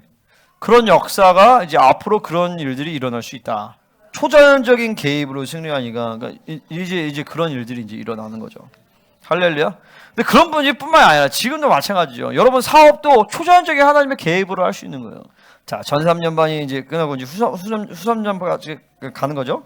자, 3차 대전이 끝나면서 이제 후 3년반이 시작이 되어지는 것이고, 자, 이제 아마겟돈 전쟁으로 들어가면서 이스라엘 3분의 2가 죽어요.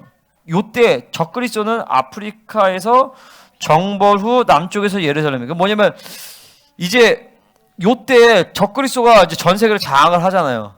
후 3년 만에 장악을 하고 이스라엘 내부에서는 요 남은 자들이 성전 탈환 전쟁을 시작하는 것이고, 그리고 열방의 국가들 가운데서는 우리 같은 남은 자 국가들 혹은 남은 자 공동체들이 게릴라전을 펼치면서 막 그럴 때 그러니까 이제 적그리스도가 전 세계 토벌 전쟁을 한번 쫙 하는 거예요. 그게 아마겟돈 전쟁이 시작인 것이고, 그러면서 이제 최절정이 이제 아마겟돈에 이제 모이게 되는 거죠.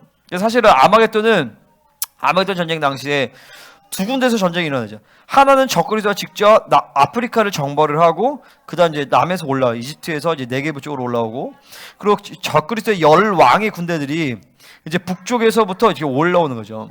요 시리아나 레바논이나 요런 쪽에서 이제 내려오는 것의 그 길목에 있는 데가 무기또예요. 자, 여기가 하이파야, 하이파. 여기 예루살렘이에요. 자, 여기가 이제 이집트란 말이야. 그러니까 여기서 북아프리카를 정벌하고 이렇게 올라온단 말이에요. 여기 네게브지, 사막 지역을 이렇게 적그리스도가 이렇게 올라오면서 예루살렘으로 이렇게 올라오는 거죠. 그 적그리스도의 열왕의 군대들은 북쪽에서 쳐서 무기또가 어디냐? 무기또가 여기야, 여기. 여기에서 쳐서 여기서부터 여기서 이제 밀리죠. 해서 이렇게 내려와 예루살렘으로 이렇게 이제 모이는 거죠. 여기 적그리스도가 오는 거고, 여기는 적그리스도의 열왕의 군대들이 모여서 예루살렘을 포위하고 있는 상황이에요. 그때 이제 그 중에 남은 자들이 이제 전 3년 반 동안에 계속 두 증인을 통하여서 메시아에서 들었잖아요. 야, 예수아가 메시아다 막 그랬을 거 아니에요. 그래서 예수아요, 당신이 메시아라면 지금 오셔야 됩니다. 그때 빵빵 울리면서 예수님이 쫙 재림을 하시면서 이제 전쟁을 마무리하시고 적그리스도 군대 멸치 헌령의 시대가 되는 것이죠. 아멘. 그때 이 휴거가 어떻게 되냐면 나팔절이 휴거가 돼요. 자, 나팔절이 7월 며칠이에요? 7월 1일이죠. 그죠? 그 다음에 대속죄일이 이제 강림을 해. 이건 내 얘기가 아니라 대부분의 메시아니 유대인들과 대부분의 성경을 푸는 사람들이 이렇게 동의를 하는 거예요. 자, 대속죄일 며칠이에요? 7월 10일이죠. 그죠? 7월 1일부터 7월 10일까지 여기 땅에 있는 남아있는 사람들은 대접재앙이 임하는 시간이에요. 그 요때는 예수 믿는 사람들은 다 휴거돼요. 다 휴거되고 그 10일간의 어린 양의 혼인잔치를 하는 거예요. 그리고 요 대속죄일에 이제 주님이 강림을 하시고, 그 다음에 초막절이 며칠이에요? 7월 14일이죠. 그러니까 7월 10일부터 14일 사이는 이 전쟁을 마무리하는 시간인 거죠. 그리고 이거는 이제 내가 처음 한 얘기인데, 예수님이 감람산에 강림을 하시죠. 그죠? 근데 사실은 감람산에 내려왔다기보다도 이사야서 63장과 신명기 33장을 근거하면 예수님이 시내산에 강림을 하세요. 시내산에서 세일산을 지나와서 감람산에 도착을 하시는 거예요. 시내산부터 찍고 오신다고요. 그러면서 쭉 밀고 오시는 거예요. 그리고 감람산에 딱 도착을 했을 때 감람산의 지진이 쫙 펼치면서 이제 주님이 쫙 왕한테 강림하시는 것이죠. 할렐루야. 자, 1단계가 뭐냐면 이거 이제 네 번째 마지막 기간에서 1948년부터 메시아 강림까지 있는 시간들을 이제 8단계로 나눈 거예요. 1단계가 뭐냐면, 자, 이거 6절, 이거 한번 두 개 읽어보세요. 시작. 이것만, 시작. 태어났고 그들은 그들의 눈을 뜨기 시작했고 보기 시작했으며 양들이 외치기 시작했고. 이건 메시아니 유대인들 얘기하는 거죠. 자, 2단계. 감사합니다. 자, 2단계. 8절 시작. 그리고 나는 그 환상에서 큰 까마귀들이 그 어린 양들 위로 날아와서 그 어린 양들 중 하나를 잡아갔으며 그 양을 조각내어 그 조각들을 이거 완전 요번에 10월 3일, 10월 7일 테러랑 똑같죠. 그죠? 까마귀들은 뭐예요? 가나안의 스피릿을 가진 지금 팔레스타인 테러 집단을 얘기해요. 하마스, 헤즈볼라 이런 애들 얘기하는 거예요. 그러니까 그 어린 양이라고 해서 그냥 이스라엘이에요. 이스라엘. 그리고 아까 눈뜬 양들은 메시아니 유대인들 얘기하는 거죠. 그러니까 지금 1단계, 2단계에는 성취됐어요, 안 됐어요? 성취됐죠? 3단계 9절 시작. 그리고 나는 그 어린 양들에게 뿔들이 나는 것을 보았고 큰 까마귀들이 그들의 뿔들을 내던지고 있는 것을 보았다. 그리고 나는 그 양들 중 하나에게서 크나큰 뿔 하나가 솟아나는 것과 양들의 눈들이 열려지는 것을 보았다. 자, 어린 양의 뿔들이 솟아났대. 이건 권세가 생긴다는 거예요. 이제는 가만히 안 놔도 싸우기 시작한 거죠. 지금 전쟁에 이제 시작한 거죠. 그죠? 그리고 큰 까마귀들이 그들의 뿔들을 내던지고 있는 것을 보았다. 막 싸우고 있는 거예요. 근데 그 중에 중요한 건 뭐냐면 그 양들 중에 하나에게서 크나큰 뿔 하나가 솟아나는데 양들의 눈들이 열려지는 것을 보았다. 자, 양들의 눈이 열려진다는 건 뭐냐면 바로 메시아를 보게 된다는 거고, 자, 이걸 어떻게 해석하냐면 믿는 유대인들 중 일부가 영향력들을 가지게 되니 외부에서 그들의 뿔들을 공격하다. 핍박 중에 더 큰 뿔이 나게 된 눈뜬 한 유대인이 유대인들의 눈들을 뜨게 하니 정치 지도자가, 밑에 가보세요. 큰 뿔은 순양들, 이 순양들이 바로 정치 지도자를 얘기하는 거예요. 그러니까 메시아니 유대인들 가운데서 권세가 생기고 그 중에서 특별히 고1이 요 세 번째 단계가 일어났어요, 안 일어났어요? 안 일어났죠. 그죠? 그러면서 그런 얘기했어요. 이치아 카드리라는 랍비 같은 사람이 또 나올 수 있다. 2000년도 가을에 180 죽는데 이 사람이 가장 존경받는 랍비를 손꼽히는데 죽을 때 메모를 남겼는데 내가 메시아를 안다라고 했는데 이 사람이 메시아를 안다라고 메모를 남겼는데 이렇게 써놨어. Concerning the letter abbreviation, 그 앞 글자만 따는 초성, or secret quoting of the Messiah, he will lift the people and prove that his word and law are valid. 요거 앞에 땄더니 예슈아 딱 나와서 예슈아를 얘기하는 건데 이 사람 이야기가 딱 덮여버렸죠, 인터넷에서. 유대인들은 아는 거예요. 육 목사님이 그런 얘기했어요. 뭐냐면 통곡예배 어떤 분이 너 예슈아 믿냐? 그러니까 나도 예슈아 믿는다. 그러면서 이 중에서도 많다, 통곡예배에서. 그래서 내가 이렇게 치고 인사하는 사람들은 예슈아를 믿는 사람이다. 가서 몇십 명을 치더래, 이렇게. 근데 그 사람들이 서로 얘기를 안 한다는 거야. 예수야 믿는다고. 그러니까 그 사람들 메시아니 유대인이라고 안 해요. 여전히 자기 정통 유대인으로 사는데 몰래 지금 메시아를 믿고 있는 거죠. 그런 사람들.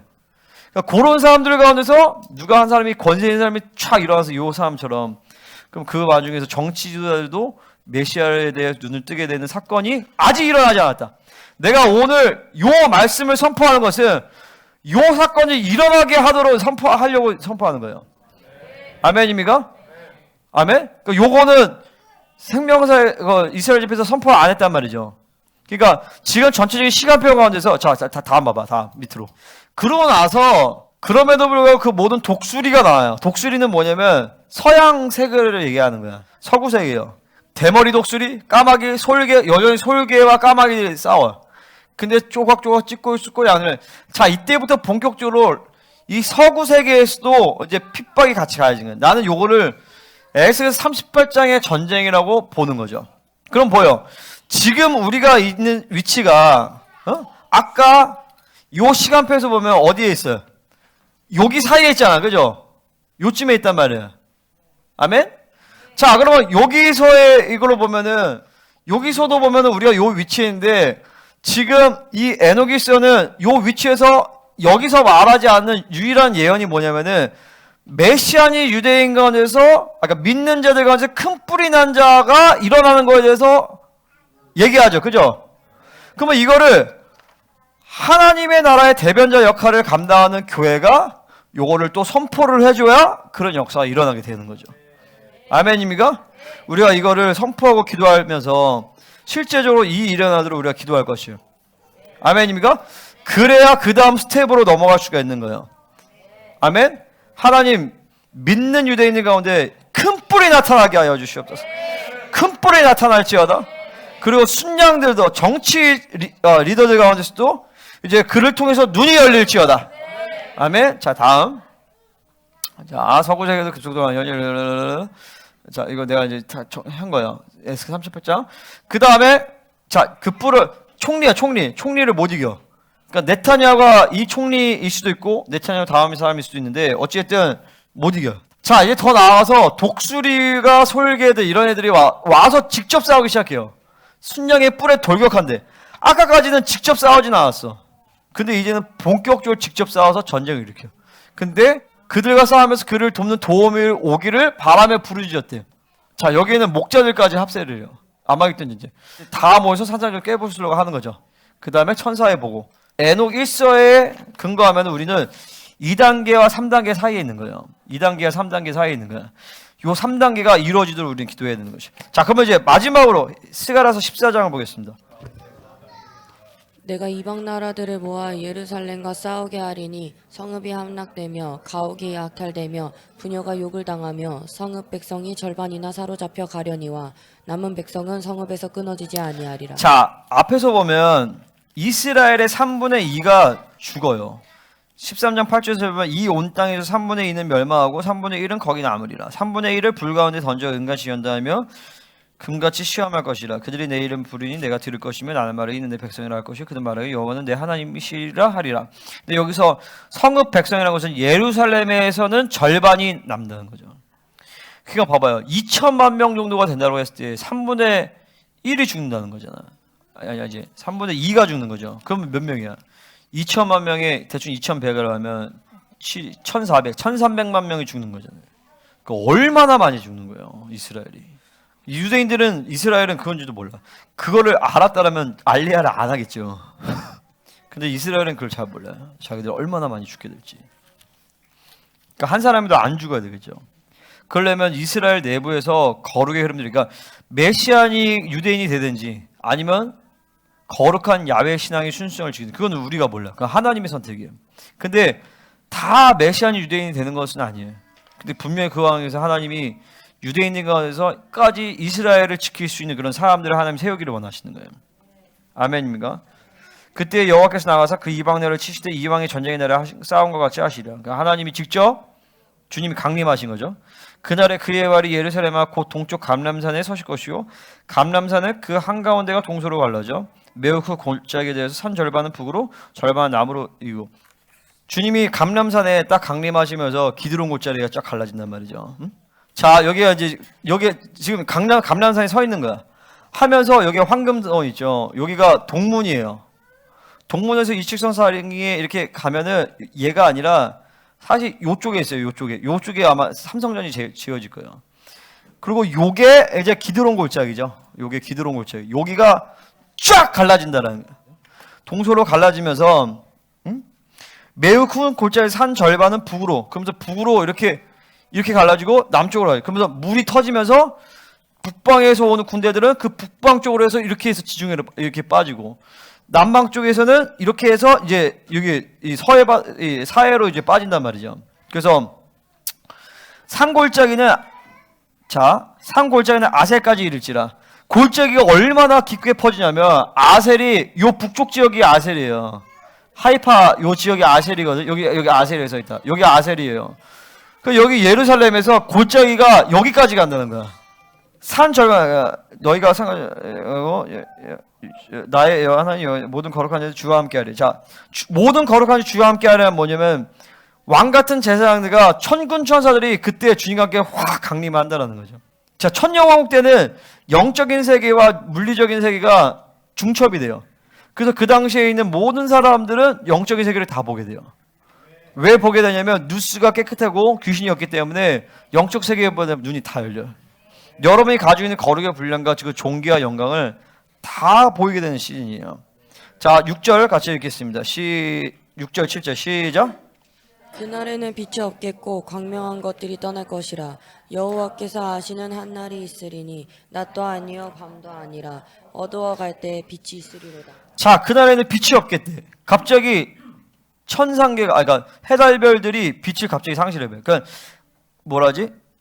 다 없어졌다기보다도 그 광명한 빛이 오기 전에 잠깐 자연이 뭐 가스가 찼다든지 갑자기 빛을 싹 잃어버리는 거예요. 그게 어디 나오냐면 이사야서 60장에서 나와요. 캄캄함이 만민을 가리우리라. 이사야 60장 한번 봐볼까요? 일어나라 빛을 발하라. 이는 내 빛이 이르렀고 여호와의 영광이 내 위에 임하였음이니라. 보라 어둠이 땅을 덮을 것이며 캄캄함이 만민을 가리려니와. 자, 이게 실제로 그 마지막 때 가운데 임하는 어둠의 역사를 얘기해요. 1차적으로는 진짜로 막 적극적으로 모 전세를 장하니까 얼마나 어둡겠어요. 근데 예수님이 오실 때 실제적으로 자연세계 안에서도 갑자기 이 짙어업이 확 비치는 거예요. 어둠이 깔리는 거예요. 근데 오직 여호와께서 네 위에 임하실 것이며, 자, 이게 예루살렘에 대해 얘기를 한 거예요. 야, 예루살렘아, 여호와께서 네 위에 임하실 것이다. 예수아가 임할 것이다. 그의 영광이 네 위에 나타나니 나라들은 네 빛으로 왕들은 비치는 내 광명으로 나오리라. 자, 그 영광의 빛이 예루살렘에 쫙 비춰지면서 그 예수 그리스도의 얼굴에 비친 영광이 쫙 비치면서 그 나라들이 왕들이 그 광명으로 나오게 된다는 걸 얘기해요. 이 스가랴 14장의 예언이 그런 얘기입니다. 그날의 빛이 없기 광명을 떠날 것이라. 자, 그러면 주님은 늘 24시간 365일 그분의 영광의 것을 계속 발산하실 것이냐? 그럴 수도 있겠고, 그것보다도 그분이 그 영광의 빛을 아마 조절하실 수 있지 않을까.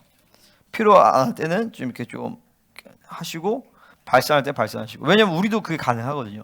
아까도 우리가 막 빛이 발산하는 빛이 발산되잖아요. 그러니까 내 안에도 그 영광의 빛이 있는데 그 주님이 발산하는 빛과 강도는 다르지만 본질적으로 같은 빛이에요, 사실은요. 자, 8절 같이 읽겠습니다. 시작. 그날의 생수가 예루살렘에서 솟아나서 절반은 동해로 절반은 서해로 흐를 것이라. 여름에도 겨울에도 그러하리라. 자, 동해가 어디야? 얘가 동해, 얘가 동쪽에 있죠, 그죠? 응? 서해가 뭐야? 얘가 서해란 말이죠. 이 예루살렘에서 흘러가서 동해로 흘러서, 자, 여러분 생각해 보세요. 헐몬산이 여기거든요. 헐몬산의 이슬이 쭉 내려오는 거예요.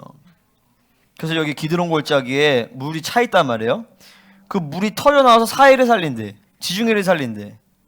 그 내가 물론 그게 맞아요. 1차적으로. 그죠? 헐몬산의 이슬이, 그래서 헐몬산의 이슬이 하늘과 연결되어 있다고 봐요.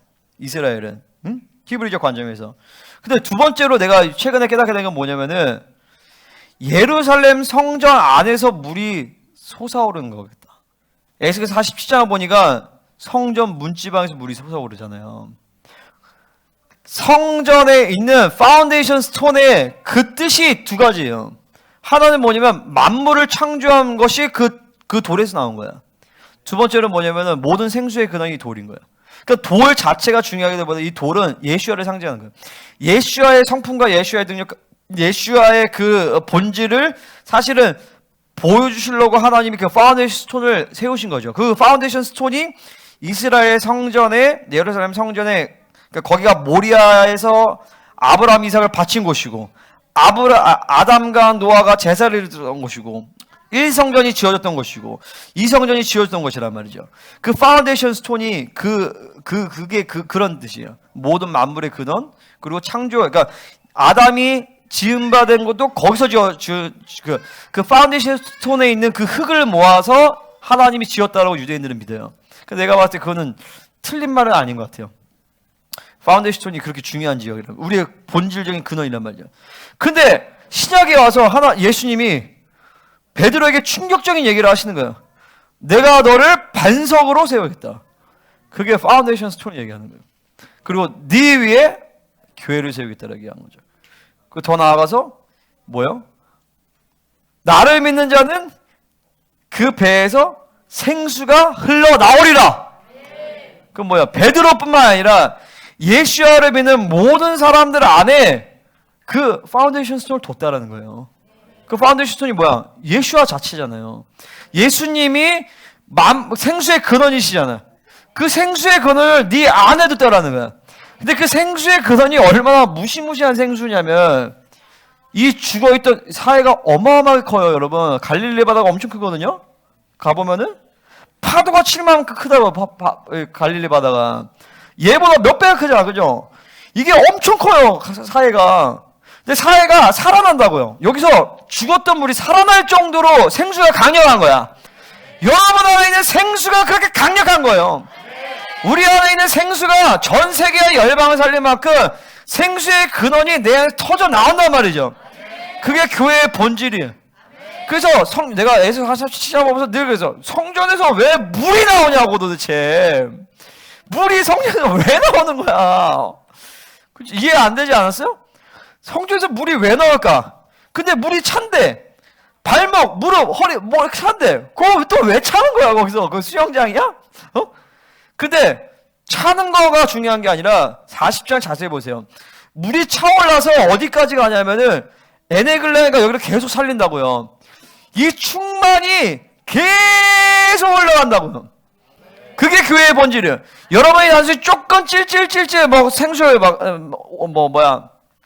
깊은 물 500ml 이렇게 주는 게 아니라 내가 완전히 충만해지고 전 세계 심지어 사해마저도 살릴 수 있어요. 사해가 어떤 바다예요?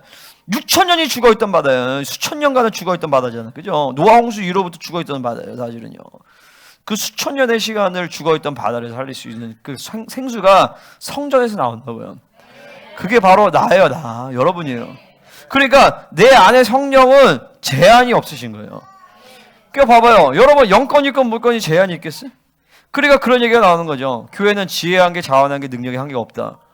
왜? 내가 교회잖아요. 그죠? 여러분의 성전이잖아요. 여러분이 처소란 말이죠. 할렐루야? 아, 이걸 믿어야 돼. 응? 자, 그러니까 생수가 예루살렘에 솟아나는 거예요. 성전에서 나오는 거죠. 물론 기드론 골짜기에서 자연적으로 나오기도 하지만 내가 봤을 땐, 자, 봐봐요. 자, 에덴 동산 얘기했죠. 그죠? 에덴과 동산이 연결되어 있었어요.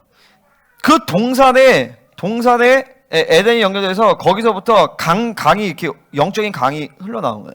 그리고 그 강들이 이제 네 가지 강줄이 나온 거죠. 그 우리는 이제 강줄기를 생각할 때 졸졸졸 흐르는 시냇물 정도를 생각해요. 기온강, 유브라데 강은 어마어마한 강이에요. 유브라데 강은. 그 강줄기의 근원이 어디냐? 파운데이션 스톤인 거예요. 파운데이션 스톤.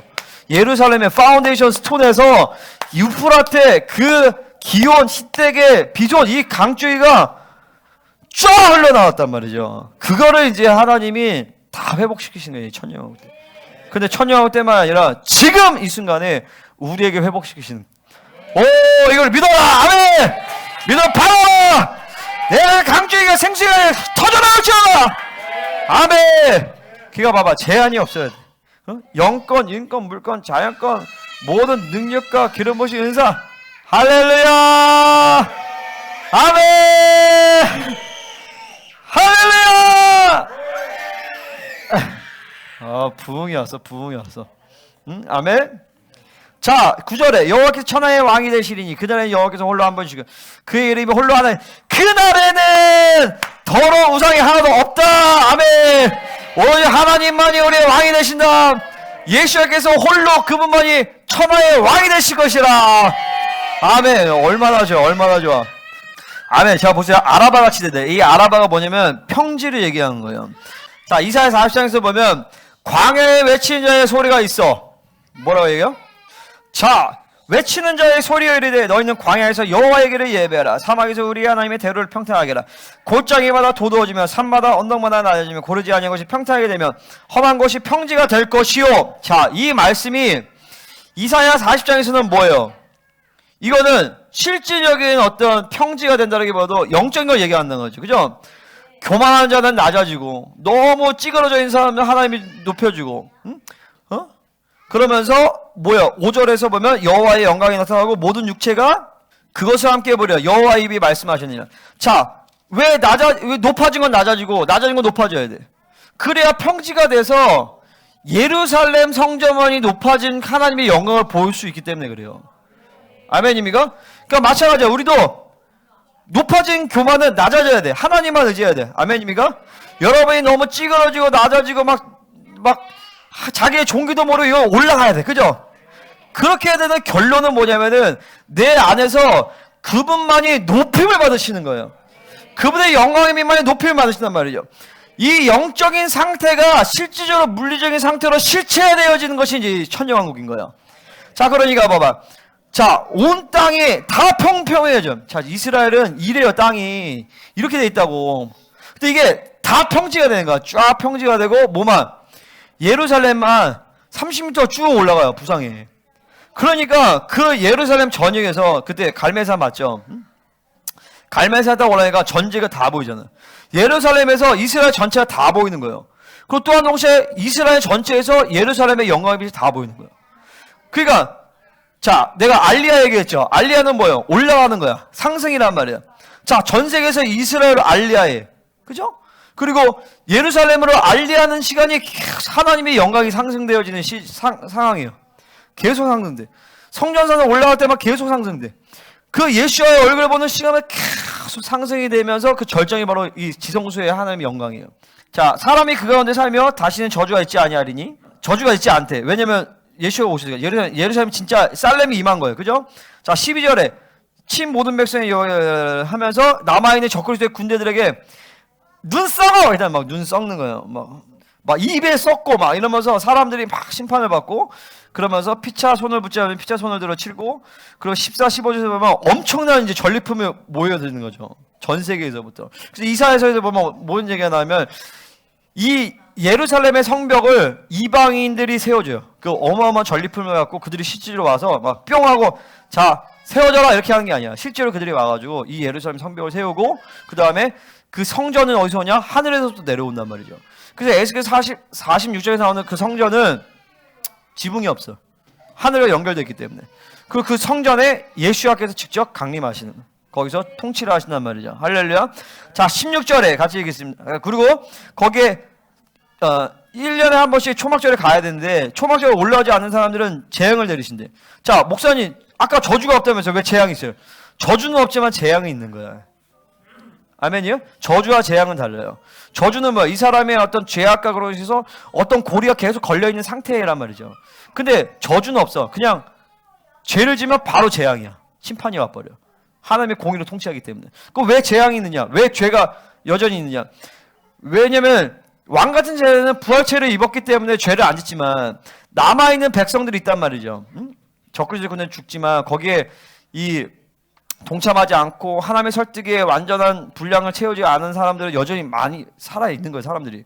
그 사람들 데리고 왕같은 제사장들이 이제 전 세계로 흩어져서 다시 목회를 시작하고 통치를 하면서 왕으로서 제사장으로서. 그래서 그 사람들은 여전히 사르스를 입기 때문에 마귀는 없지만 죄는 지을 수 있는 거죠. 육체의 힘이 있기 때문에. 그럼 마지막에 천년만 끝나고 곡과 마귀전이 다시 일어나면서 이제 마귀가 천년 만에 풀려져. 그들이 만국을 미혹하면서 그들이 또 그 안에서 하나님을 배역하는 자리 또 나와요. 그들을 다 싹쓸이하고 그 다음에 천년왕국이 끝나고 새하늘 새 땅에 들어가면서 그 전에 백보자 심판이 있게 되는 거죠. 할렐루야. 그러니까 백보자 심판에는 왕같은 제사장들은 해당이 된다 안 된다? 없다. 그러면 우리가 겪게 될 심판은 그리스도의 심판 때밖에 없는 거예요. 그리스도 심판 때에서 내 양심에 기록된 죄악이 없고 거룩하고 흠없게 된 자들은 이제 또 거기서 성화되어지는 시간을 갖지 않고 이제 부활체를 입고 이제 이 땅에 왕같은 제사장으로 들어오게 되는 거죠. 그러니까 여러분들이 왕같은 제사장이 난 돼야 된다라는 사람 최소한 언제까지 가야 되냐면 7년 환란까지는 버텨줘야 돼요. 왜냐면 계시록 20장에서 보면 왕같은 제사장들의 자격 조건이 뭐냐면 짐승의 표를 받지 않은 것이 나와요. 그게 뭐냐면은 마지막 때를 지나간 자들에게 왕같은 제사장의 자격을 주는 거예요. 아브라함이나 다윗 이런 사람에게 주는 것이 아니라 마지막 때를 살아가는 성도들에게 그 자격 조건을 주신다라는 거죠. 할렐루야. 그러니까 여러분 우리가 얼마나 존귀한 자인지 알아요? 그러니까 하나님은 이 마지막 인류의 역사의 6천년을 마무리하는 세대들로 우리를 세우신 거예요. 우리를 부르신 거야. 거기뿐만 아니라 이 남은 자의 진리를 듣고 이 모든 기름 부으심과 능력과 권세와 모든 진리가 풀어지는 교회로 우리를 부르셨다는 거죠. 아멘. 자, 할렐루야. 내가 여기서 이제 얘기하고 싶은 건 뭐냐면은 자, 16절 같이 읽겠습니다. 시작. 을 치러 왔던 이방 나라들 중에 남은 자가 해마다 올라와서 그 왕 만군의 여호와께 경배하며 초막절을 지킬 것이라. 자, 초막절을 지키래. 왜 초막절을 지키냐면 이 초막절이 천년왕국에 그 나라가 세워진 날이에요. 건국 기념일이죠. 그죠? 그러면 다른 절기는 어떠냐? 모르겠어. 근데 천년왕국 때 드려지는 예배에 대해서 이사야서나 이런 데를 보면 안식일 예배가 있어요. 그리고 두 번째 뭐냐? 월삭이 있어. 세 번째가 초막절이에요. 그래서 월삭하는 거예요. 이 안식일 때는 아마 왕같은 제사장들이 다 이제 그 샤밧을 하겠죠. 각자의 그 제사에서 안식을 예배하고, 초막절에는 자기가 섬기는 모든 백성들을 데리고 전 세계에서 예루살렘으로 알리하는 시간이에요. 기가 뭐 엄청나겠죠. 그때 그 컨퍼런스의 주강사가 누구냐? 예수야가 컨퍼런스의 주강사인 거예요. 그때는 이제 김민호 목사님 이제 필요 없어. 예수야께서 직접 몰라 중보 인도 정도는 아마 하시지 않을까. 예수야께서 직접 말씀을 선포하시는 거. 시온에서부터 율법이 나온다고 했듯이 그분이 부상해서 그분의 목소리가 아마 마이크를 쓰지 않아도 모든 백성들이 아마 딱 듣고, 봐봐요. 지금은 김민호 목사님 주강사 쓰면 우리 같은 사람이 사역을 하잖아요. 그때는 예수야가 주강사하면 왕 같은 제사장들이 중간에 사역을 하고 천사장들과 세라핌들과 그룹들이 일곱 군대 그 일곱 하늘을 지키는 군대 그 천사들이 있어요. 그 천사들 한 천사에게 부서진 천사가 49억 6천만이라는 거예요. 에녹 3세에서 보면. 근데 그렇게 어마어마한 천사들의 무리들이 함께 거기서 사역을 하고 왕 같은 제사장들이 예수와의 그 영광을 고들어 갖고 있는 왕 같은 제사장들이 그 날의 초막절에 7일간의 그 절기를 지키면서 집회를 할 때 얼마나 행복하겠어요. 그죠? 그 당시에 이제 보면은 유대인들은 이제 이때 있는 유대인들은 이스라엘의 3분의 1은 예수야께서 직접 오셔서 거기서 이사야서 59장 20절에서 보면 거기서 그들이 구원을 받아요. 그들이 부활주의로 변한단 말이죠. 이 사람들은 왕 같은 제사장을 다른 데 흩어지는 것이 아니야. 유대인들은 이스라엘에 남아서 레위인과 제사장으로서 예수야와 함께 그 나라를 같이 섬기는 거예요. 예수야께서 그러니까 왕 중에 왕이 되시는 거죠. 우리는 내가 한국에 파송이 됐어. 한국에 파송됐는데 여전히 한국은 한국이야. 근데 이스라엘 연방 국가로 되어 있는 거예요. 여러분 연방국이라는 개념이 우리가 없지만 영연방이라는 게 영국 영광 예를 들어 싱가포르나 호주나 이런 데가 영연방이야. 캐나다 영연방이란 말이죠. 위키피디아 쳐보면 영연방의 수장은 영국 여왕으로 되어 있어요. 지금 영국 왕이 찰스지. 그 영국 왕으로 되어 있는데 그게 연방제국이에요. 왕의 통치를 받고 있단 말이죠. 마찬가지로 예수야께서 왕 중에 왕이 되시고 왕 같은 각 나라에 파송돼서 이렇게 하는데 이스라엘 나라는 유대인들이 여전히 남아서 예수야를 섬긴단 말이에요. 물론 이방인 가운데서도 유대인으로 그러니까 레위 지파가 되어서 주님을 섬기는 자들이 있어요. 근데 나는 개인적으로 그런 사람 어떤 사람들이니까 육목사님 같은 사람일 거라고 봐요. 이스라엘 사역하는 사람들 혹은 예루살렘에 특별한 어떤 부르심이 있는 자들 그런 사람들이 아마 거기 사역할 건데 그러면 이 사람들이 왜 이렇게 많냐? 전 세계의 순례객들이 오니까 이 사람들은 계속 그것만 준비하는 거야. 우리가 오면 호텔을 잡아줘야 되고 양도 먹을 것도 해줘야 되고 그렇게 아니에요. 그죠? 교통편 이런 것도 다 준비해 줄 거야. 그러니까 이때는 전 세계적인 축제예요. 초막절에 너무 좋겠죠. 공중에 천사들 날아다니고 동물들도 같이 하고 할렐루야. 근데 월삭은 달라요. 월삭 예배는 왕 같은 에스겔서에 나온 얘기예요. 왕 같은 제사장들이 예수야를 만나는 시간이 월삭이에요. 그래서 내가 월삭 예배 때 열성 예배 끝나고 우리 리더들 사역자들을 모아놓고 내가 회의를 같이 하는 게 그게 그런 거예요. 월삭은 이 예수야를 통한 모든 통치의 흐름들을 쫙 풀어내면서 왕 같은 제사장들이 예수야의 그 왕을 아련하는 시간이 월삭이에요. 할렐루야. 그러니까 이 백성들은 예수야의 얼굴을 직접 멀리서 보는 거야. 가까이서 못 봐요. 그 영광의 강체를 볼 만큼 그렇게 거룩하지 않다. 근데 이 왕 같은 제사장들은 원하면 언제든지 그리고 최소한 한 달에 한 번은 그 지성소로 들어와서 그분의 얼굴을 보고 그분과 교제하고 계속 거룩하고 영화롭게 된단 말이죠. 할렐루야. 자, 왕같은 제사장 돼야 되겠어? 안 돼야 되겠어? 돼야 되겠죠. 할렐루야. 자, 그래서 그 나라는 어떤 나라냐? 20절 21절. 그 날에는 말 방울까지 여호와께 성결이라 기록되어요. 말은 부정한 짐승이에요. 근데 말방울이 뭔 방울이지? 아무튼 말 방울에까지 여호와께 성결해. 이상한 생각하지 마.